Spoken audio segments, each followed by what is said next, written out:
welcome to Backstage Pass, our very first one, and there's Sandy. Are you here? This is the first time, yay! Technology works. Hooray! Well, welcome, Sandy. Thank Gosh, you. when's the first time and last time we've worked together was a couple years ago, right? A while ago, yeah. Yeah. I don't remember the year, or I think it was cold. It was cold. Probably, yeah. And it was in Philly. Okay, I remember that much. I don't even remember that, so you're doing better than I am. Okay. In any case, for those people who don't know Sandy, who's totally amazing, I have your bio in front of me. I'm just going to give a few highlights, and you can sort of maybe expand on some of them. So you can make things up as you go along. Sure. So you made your debut at the age of 12, reads your bio, in Eindhoven, the Netherlands. And you've gone from there to working with Danny Elfman on the concerto, which he wrote for you.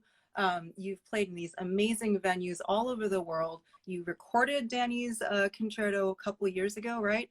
You work with Cirque du Soleil, you've toured with Chris Bodie, and you've done all these things off stage as well, recordings, and you've also done a bunch of stuff at the Hollywood Bowl. So my question to you is, what is that piece you played when you were 12 at Eindhoven? Do you remember? Yes, it was Mendelssohn Violin Concerto. It was, wow. Yeah, so I think that piece is absolutely brilliant. It's one of my favorite in the repertoire. It's just got so much charm, but I think it also holds special meaning to me because it was my first. Right.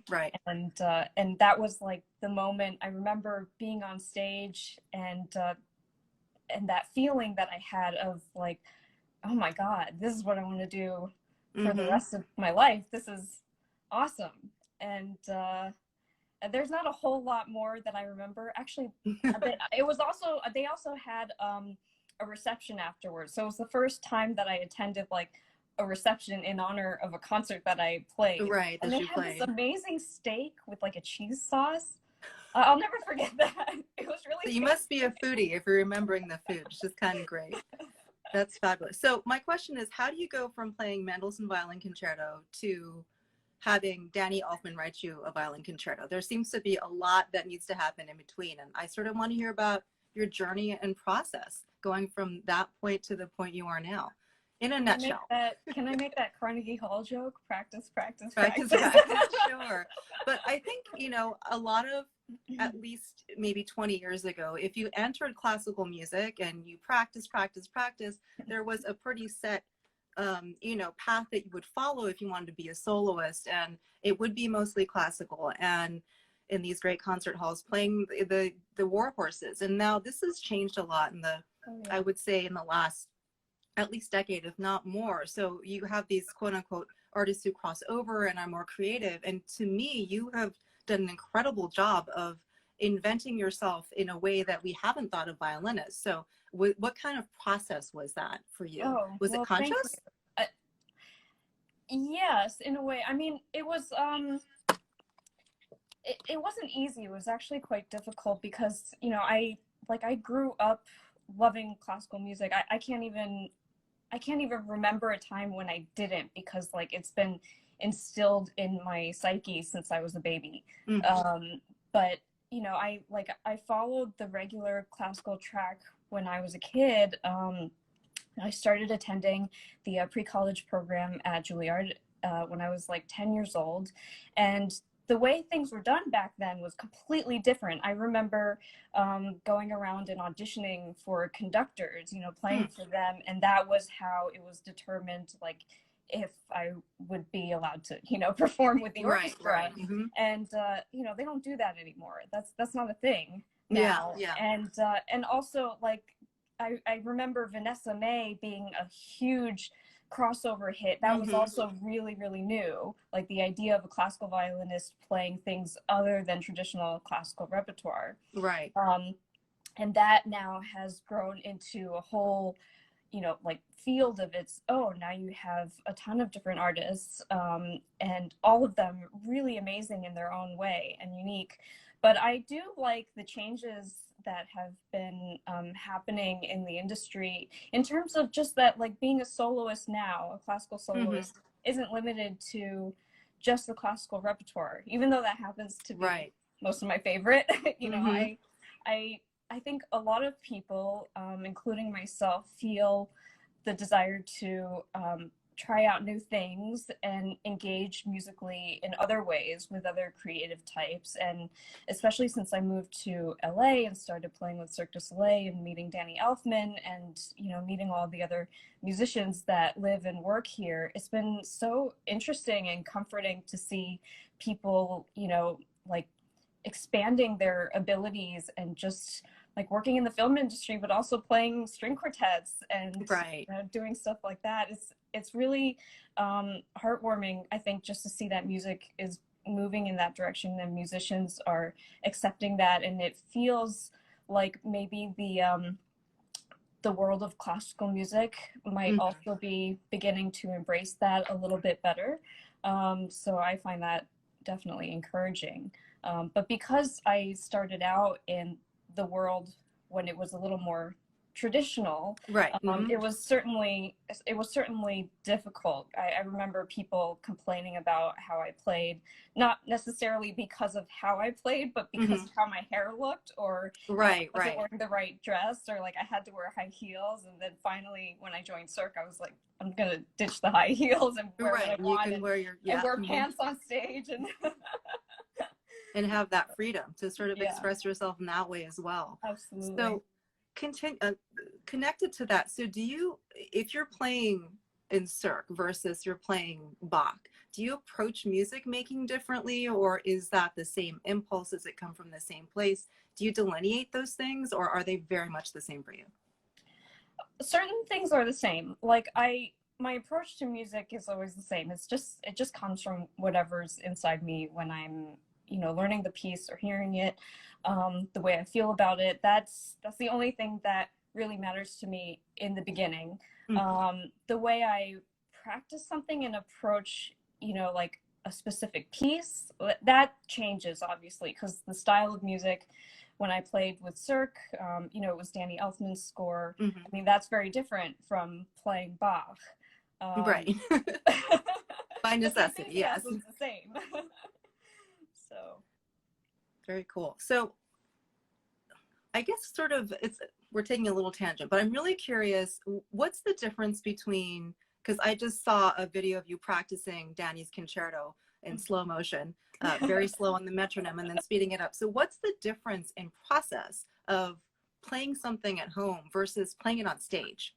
Is that totally different? Oh, it's totally different.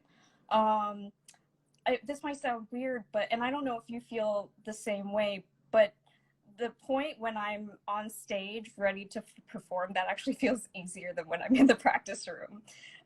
Really? Yeah. And I don't know, maybe that's backwards, but for me, it's like practicing, as much as I enjoy it now, is really grueling because my mind, you know, I guess I turn on this judgmental switch. So I'm constantly thinking like, okay, how am I going to phrase this? And then even if I'm working up to a certain speed with a metronome and starting like painfully slowly, I still have to think about, you know, it's not just about playing in tune, which by the way is really hard even when you're a professional. Yes. But it's also about like, oh, how do I want this phrase to sound? Like how, what kind of feeling do I want people to get? Am I doing it in a way that allows them to hear what I'm thinking? And just like there are so many different things that my mind is working on, and then constantly judging how I sound. So, you know, it's almost like flogging yourself. That's so interesting. I always think of performance when I'm in the zone. For me, time kind of slows down. So I'm taking in a lot of information that's probably streaming at me really quickly in a way that seems like, you know, like the Matrix, where you're sort of dodging bullets. And it feels like, not that I'm dodging bullets, but you get that feeling of all of a sudden things slow down and I can see them as they're happening.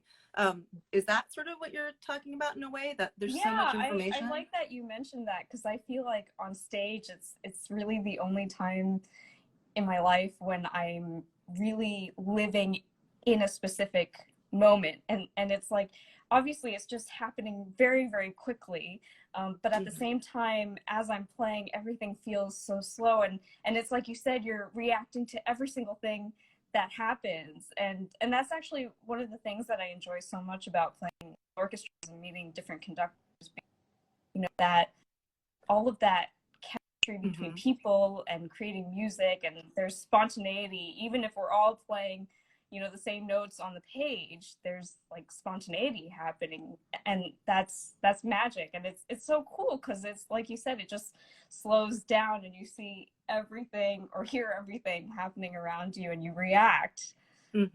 So speak more to that. So you've worked with a lot of different conductors and orchestras. So what's the working relationship like? And what are you thinking about, especially if you meet a new orchestra conductor, how does that relationship start? And then for those that you know, every orchestra has a particular sound and every conductor has a way of working that's quite different from the other. So how do you approach all these different personalities and all these different relationships and all these different sounds? Well, first of all, I'm an introvert, so anytime I meet a new musician, You're doing I'm an like, interview. Thank you. like I'm like, oh my God, like, what are they going to think about me? Am I going to look like a total doofus? But it's really fun because, you know, especially, for example, playing the Elfman Concerto, which is so new, and just, you know, there's a joy in the comfort of playing with people that you already know, because you feel like, oh, like they understand me. There isn't a whole lot of you know, like elementary discussion going on, and you can be spontaneous in different ways in performance because you know that they'll react to you because they already understand what you're thinking.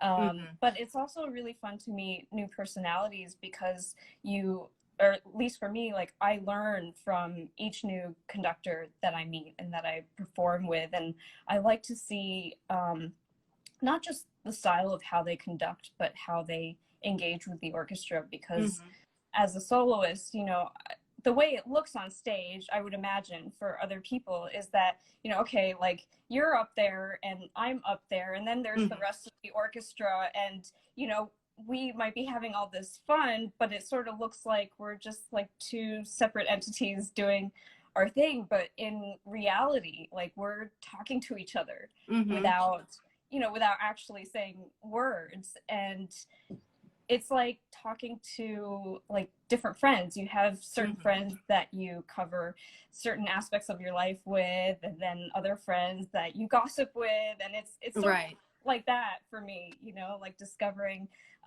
how different conductors work. And then also it means that I have to like mentally adapt in terms of like how I approach what I'm playing. Not that I change myself and my style, but just that because music is a communal thing, you know, it means that I need to listen and understand, you know, where the conductor is coming from as well. And as far as orchestras go, you know, it's like, it's amazing to see a group of all these people, and but they're one entity. It's like all at the same time. I always found that so fascinating. And I think it's really wonderful to hear that like a whole community of people can have a single unique sound. And for me, it's really exciting to like go and meet a new orchestra for the first time. Of course, that introvert in me is like, oh my God, like what are they gonna think about me? But once we start making music and I'm listening to how they react to the music that I'm playing with them, it's inspiring, and it causes me to look at the music itself in a different way each time because of that personality that they bring to the table. And I think that's really fun. At least that's what I enjoy about it. I like that metaphor about having a conversation on stage, because I really feel that that's what's happening. That being said, have you ever been having a conversation on stage where you felt like you were speaking different languages, where there's not communication going on, or maybe miscommunication?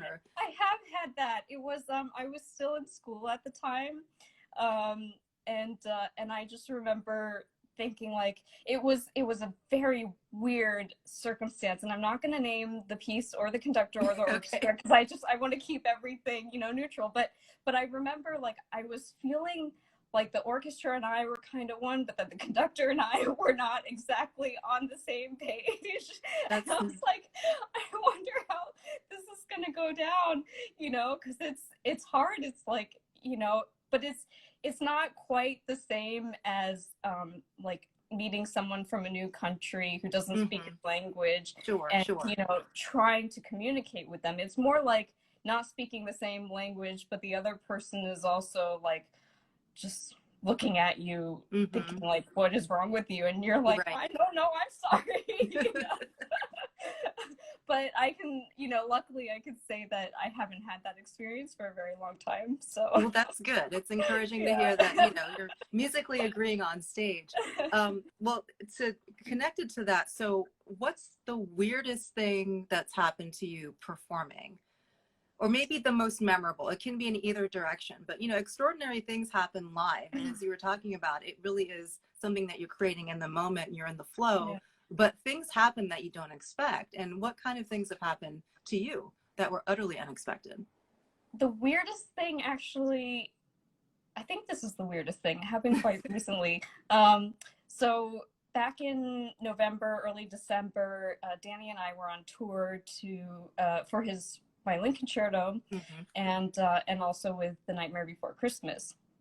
And our first performance was in Edinburgh with violin concerto, and you know, it was with the RSNO and John Malcherry, and we were just like playing the piece. We were more than halfway through the first movement. I was totally into it. Maestro Malcherry was totally into it. The RSNO was sounding amazing, and suddenly, like, someone taps me on my shoulder in the middle of the performance, and while you were playing? Well, I was like, totally freaked me out. It was Danny. And so apparently we had some technical malfunctions going on in the house, and he decided to come up on stage, and he wanted to restart the performance to see if we could fix this. So but it totally shocked me. I was like I didn't even know what to say. I think I stared at him for a moment, wondering if he was real. Not realizing what was happening. Yeah. And you know, and then we made a couple of jokes. I went off stage, and then I came back and we started the whole thing over again. I'm not sure that they ever really fixed the problem, but I don't think they did. But people seem to really enjoy the performance itself because the music is great, and we were all having a really great time together. So it worked out fine in the end. But I think that was probably the weirdest thing that's ever. I've never had anyone tap me on the shoulder while I've been playing. Yeah, that would be totally shocking for that to happen, and probably kind of scary as well. Yeah. So you played Danny's concerto a lot, a bunch of times, and I'm starting to throw in Chris Bodie too. Here's the connection with that. The idea of playing the same repertoire multiple times, and especially if you go on tour with a certain piece of music or a program, it's night after night repeating that. So how do you keep it fresh in your mind, or is that even a consideration? Oh, it's totally, I mean, I don't know about you, but for me, that is actually one of the biggest challenges. Obviously, it's difficult when you're playing a piece for the first or second time because you're just, you know, like it was strange with the Elfman concerto because I knew it inside and out. I knew it before I even started playing it because I was there with Danny as he was writing it. So my brain and my heart were learning the piece before my fingers knew what to do. Yeah. But then, of course, you know, like, the first time I had to get up and play it, it was a weird disconnect because it was like, wait, I know this so well, but at the same time, like, I what's happening here? Right. But you know, Interesting.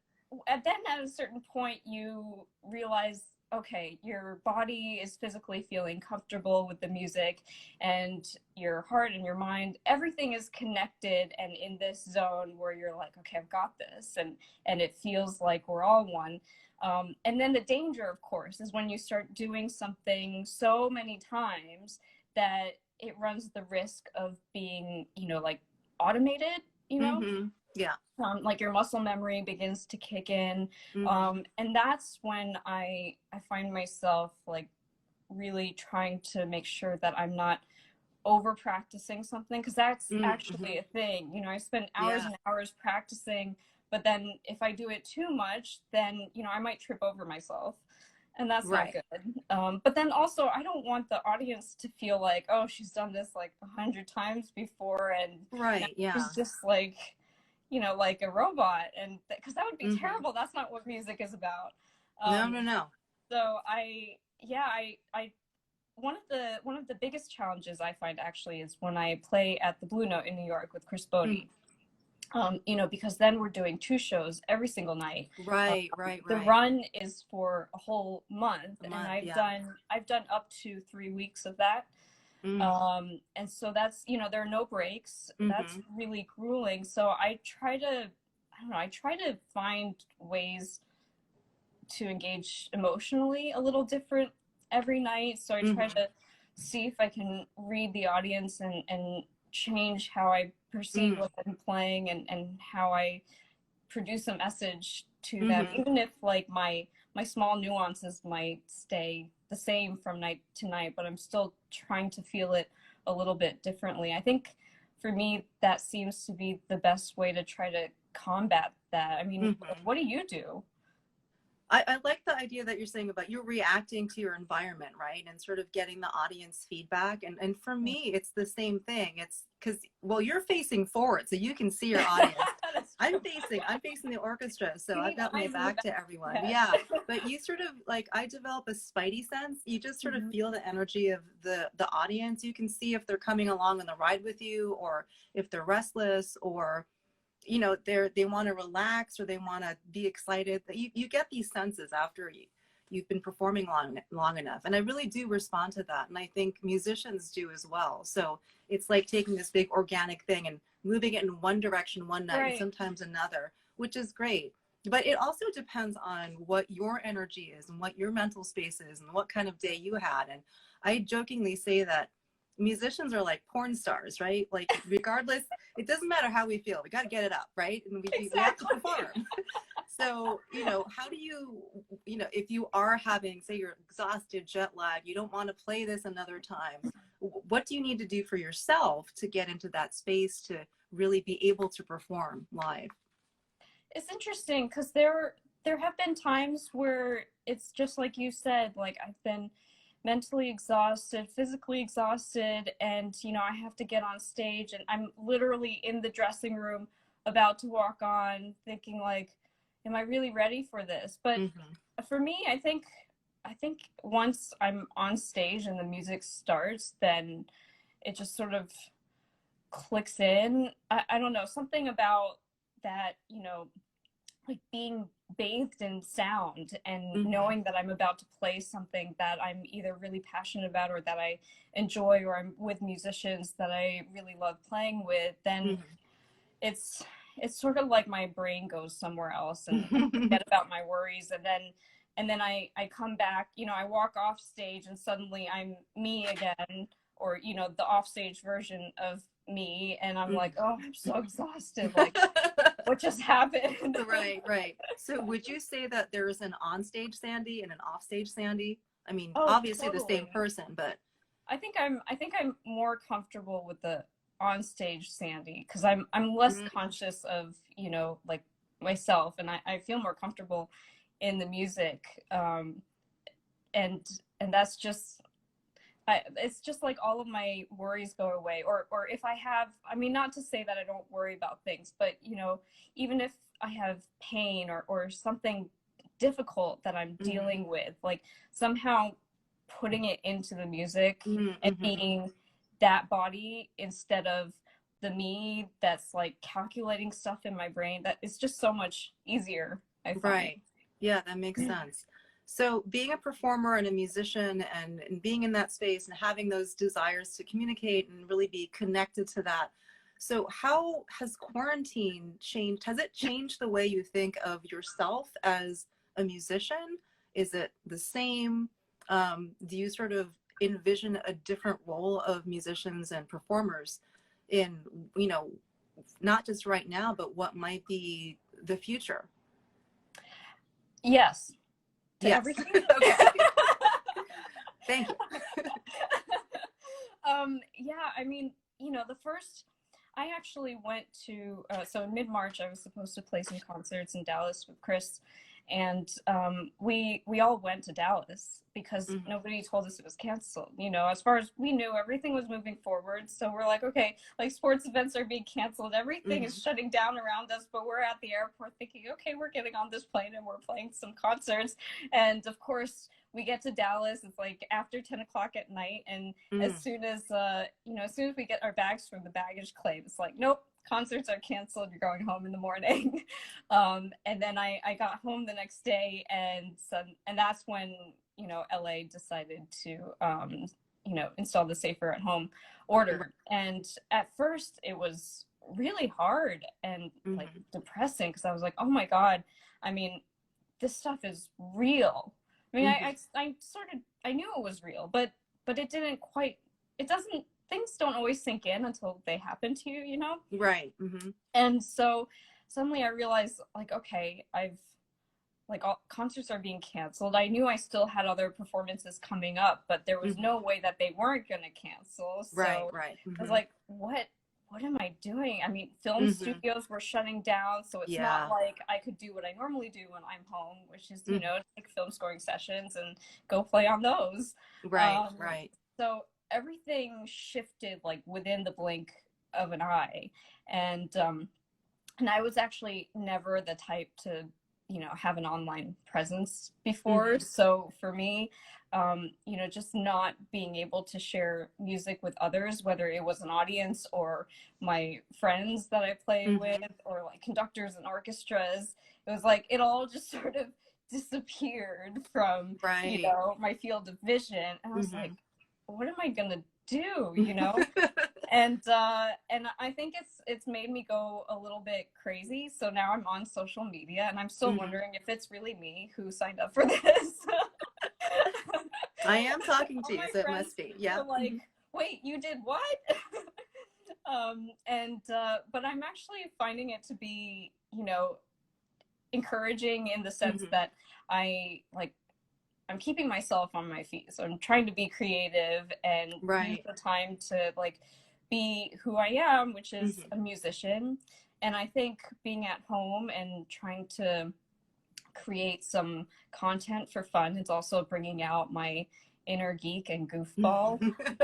So like I'm finding it very, very difficult to be serious about, you know, the stuff that I'm playing. I mean, it's serious in the sense that like I'm very serious about music, as I know you are, but when I'm actually trying to play stuff, it's just, you know, it's just fun things to share. Like what we really need right now is to share music, because it's the arts that bring people together during hard times, right? Really true. Yeah. And especially now, for those of us still sheltering in place, I mean, we turn to the arts for sort of comfort, not just entertainment, but to sustain us. And I think music is a really important part of that. So I guess my last question to you would be, what music comforts you and keeps you grounded and just it makes you feel right?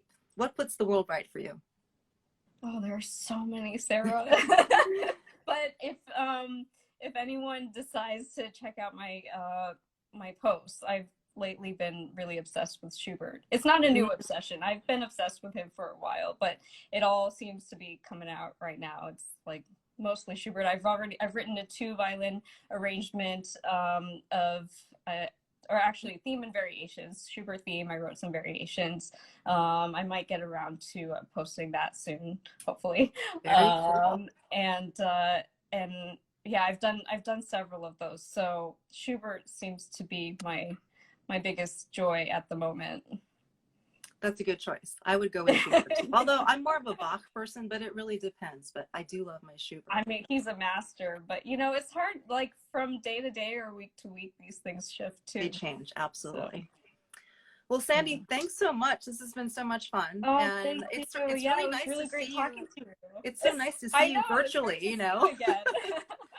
And I hope to see you in person soon. Same here. Yeah. So let's keep the music alive. We Keep will. playing and keep doing your thing on socials. I love watching you there. So please do more. Thanks for doing this. It was so great to talk to you. Yeah. All right. Bye, Bye. everyone. Bye.